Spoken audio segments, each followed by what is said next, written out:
ये आकाशवाणी है। प्रस्तुत है कार्यक्रम सुर्खियों में। इसके अंतर्गत सुनिए वस्तु और सेवा कर, अप्रत्यक्ष कर व्यवस्था में क्रांतिकारी बदलाव पर चर्चा। इसमें भाग ले रहे हैं आर्थिक विश्लेषक A.K. भट्टाचार्य। कार्यक्रम का संचालन कर रहे हैं मनोज पाठक।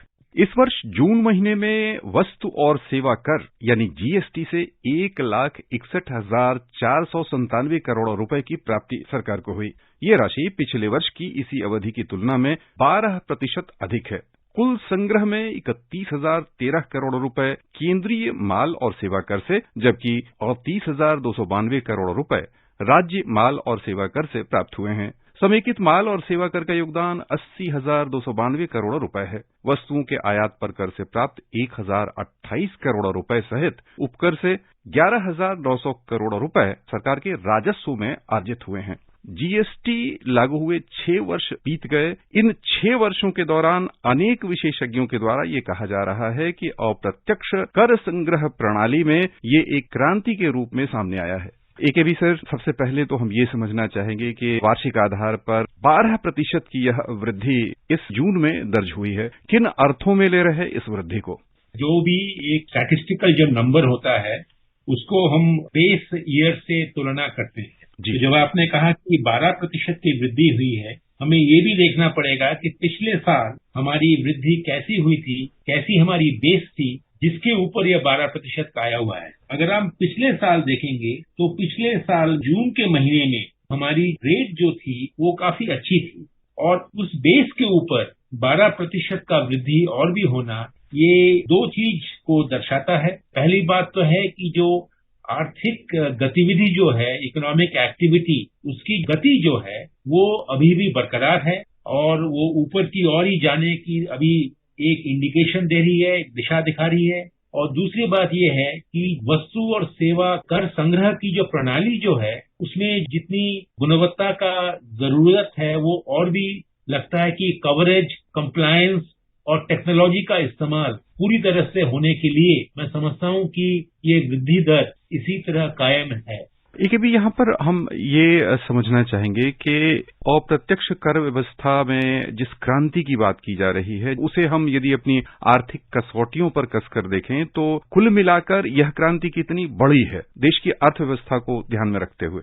2017 में जब वस्तु और सेवा कर लागू किया गया, इसमें कोई दो राय नहीं है कि वो एक क्रांतिकारी दिन था, क्योंकि हमारे देश में अप्रत्यक्ष कर की प्रणाली जो थी, जैसे बहुत सारे देशों में अभी भी है, वो इनएफिशिएंट है और उनकी कवरेज ठीक तरह से नहीं होती है। वस्तु और सेवा कर का एक बहुत बड़ा योगदान ये है कि कर व्यवस्था जो होती है, अप्रत्यक्ष कर, उसमें हर वक्त ये डर है कि जो वस्तु और सेवा के ऊपर एक कर लगता है और दूसरे वस्तु जो उस वस्तु और सेवा को इस्तेमाल करते हैं उसके ऊपर भी वही कर लगता है। इसका मतलब कर के ऊपर ही कर लगता है, जिसे हम अंग्रेजी में कहते हैं कैस्केडिंग इफेक्ट, वो होता है। पर वस्तु और सेवा कर की जो प्रणाली, जो व्यवस्था जो है, उसमें ये कैस्केडिंग इफेक्ट का पूरी तरह से न्यूट्रलाइज कर जाने का एक प्रावधान किया गया है। वो है इनपुट टैक्स रिफंड। अगर आप एक टेबल बनाते हैं, टेबल बनाने के समय अगर आप लकड़ी खरीदने में आप जितना वस्तु कर देते हैं और उसी वस्तु को टेबल जब बना के आप बेचते हैं, उसमें आपका जो कर देना पड़ता है, उस कर से और लकड़ी के कर से जो अंतर होता है, डिफरेंस, वो वापस मिल जाता है जिसने लकड़ी के खरीदने में जो टैक्स उसने दिया था। तो इससे जो कर के ऊपर कर लगना, जिससे कि अंतिम वस्तु की दाम बढ़ जाने का जो डर है, वो डर पूरी तरह से कंटेन कर सकते हैं।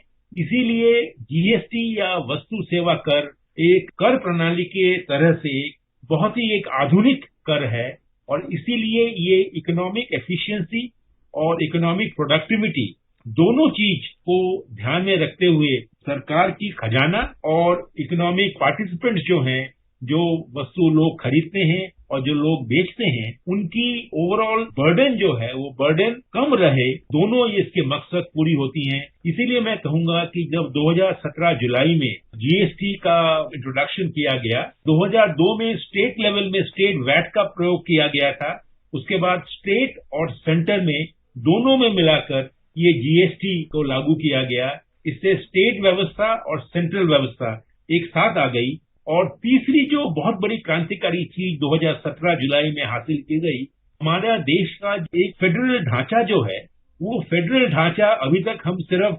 राजनीतिक परिप्रेक्ष्य में ही देख रहे थे, पर फेडरल ढांचा ये एक वित्तीय ढांचे में भी आ सकता है। उसका प्रमाण हमें जीएसटी के लागू होने से मिला, क्योंकि इस समय स्टेट और सेंटर दोनों ही अप्रत्यक्ष कर के दायरे में एक साथ आ गए हैं और एक ही टैक्स लग गया। ऐसे करीबन बहुत सारे तरह तरह के टैक्स से उनका विलय करके एक अप्रत्यक्ष कर, वस्तु और सेवा कर का लागू किया गया। तो इसमें तो कोई दो राय नहीं है। आपके सवाल में मैं ये कहूंगा कि ये क्रांतिकारी दिन था 1 जुलाई 2017 को जो हुआ।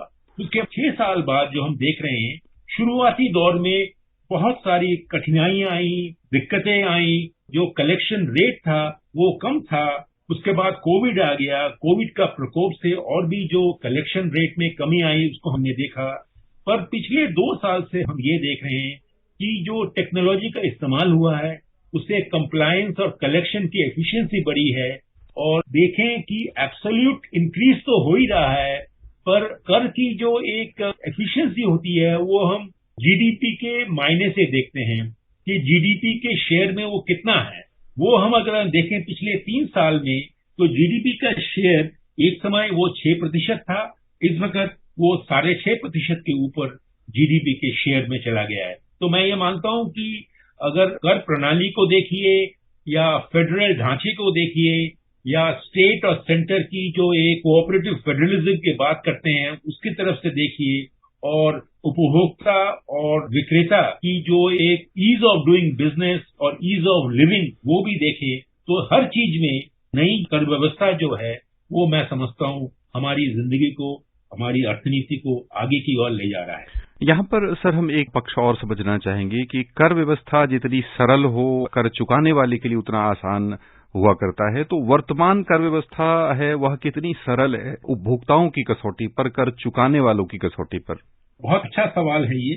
सरलीकरण जो हुआ है उसका डायरेक्शन जो है वो ठीक है, पर उसकी जो गति जो है सरलीकरण का, वो गति और भी जल्दी और भी ज्यादा गति बढ़ा सकते हैं।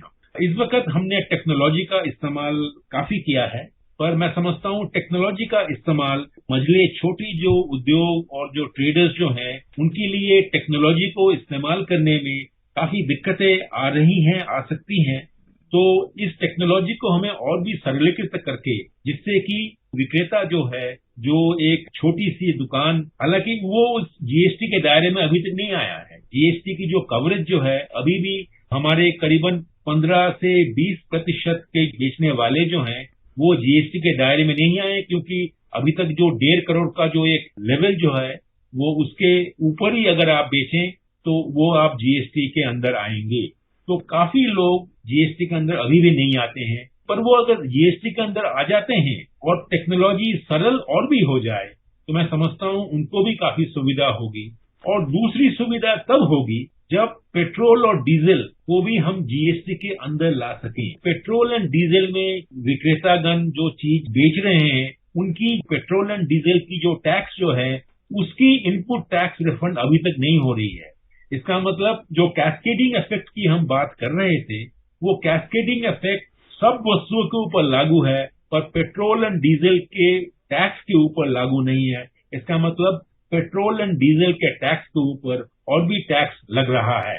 तो मैं ये समझता हूँ ये काफी सरलीकरण बाकी है, और वो सरलीकरण बाकी होने से मैं समझता हूँ कि विक्रेता उपभोक्ताओं को दोनों को और भी सुविधा मिलेगी। और चौथी जो एक सरलीकरण करना चाहिए वो है कि रेटों की मल्टीप्लिसिटी। बहुत सारे रेट्स हैं, अभी तक 5 रेट्स हैं, वो 5 रेट्स को अगर 3 रेट में बदला जाए तो उससे और भी सरलीकरण हो सकता है।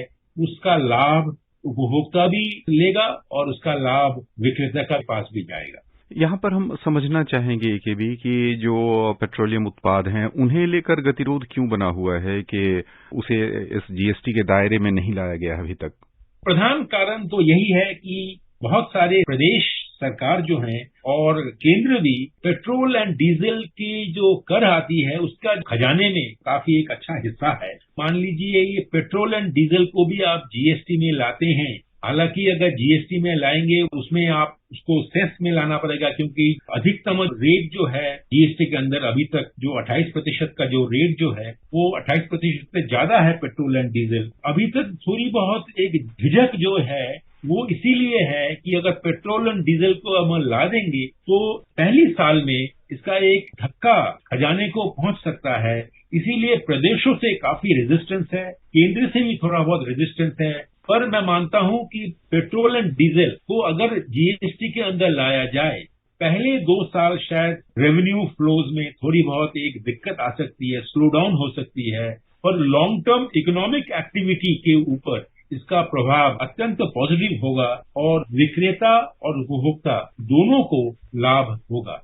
एक अभी यहाँ हम ये समझना चाहेंगे कि वस्तु और सेवा कर का जो कुल संग्रह हुआ करता है उसमें 2 पक्ष आते हैं कि वस्तु और सेवा दोनों क्या दर्शाते हैं, और दोनों का यदि तुलनात्मक अध्ययन किया जाए तो किसका योगदान आमतौर पर अधिक रहा करता है। अगर आप भारतीय अर्थनीति को देखें, हमारी अर्थनीति जो है वो अगर जीडीपी की जो आप शेयर देखेंगे तो जीडीपी के शेयर में करीबन 55% शेयर अभी सर्विसेज सेक्टर का है और मैन्युफैक्चरिंग का जो शेयर है वो करीबन 18% है। पर अगर आप पूरी इंडस्ट्री को लें तो उसका शेयर करीबन 25 से 28% तक का है। तो इससे साफ जाहिर होता है कि टैक्सों की जो वस्तु एवं सेवा कर में खजाने में जो आ रही है जीएसटी में, वो सेवा से थोड़ी बहुत ज्यादा आ रही है, वस्तुओं से थोड़ी बहुत कम आ रही है।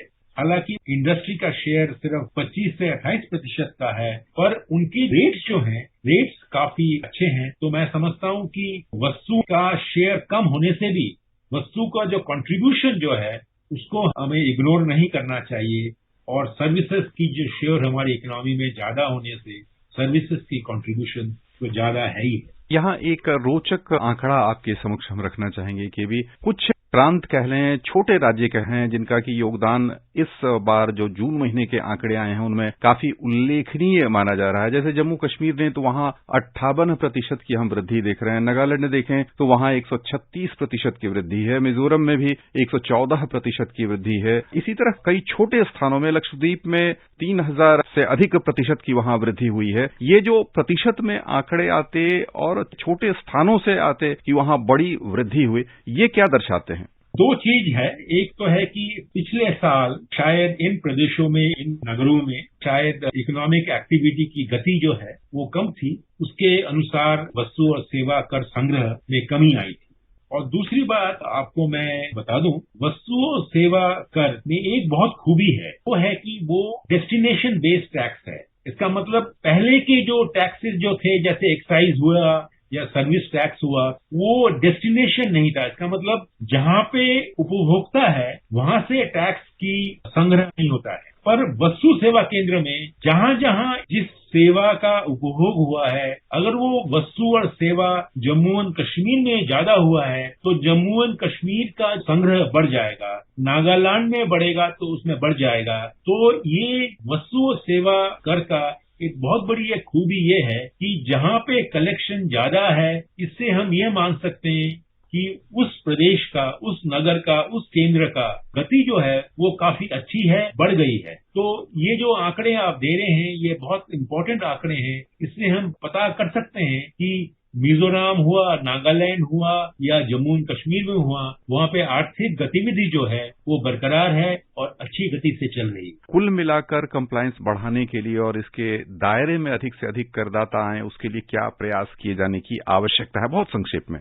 पहली बात तो यह है कि tax rate, multiplicity of rate जो है, बहुत सारे रेट्स हैं, उसको कम करना पड़ेगा। दूसरी बात यह है कि हमारी कंप्लायंस जो है अभी भी और भी उसका सुधार हो सकता है, उसको करना पड़ेगा। और तीसरी बात यह है कि पेट्रोल एंड डीजल को हमें एक ग्रेजुअल तरह से जीएसटी में ला सकें तो इसका एक दूरगामी बहुत अच्छा फल हमें मिल सकता है। बहुत बहुत धन्यवाद सर आपका।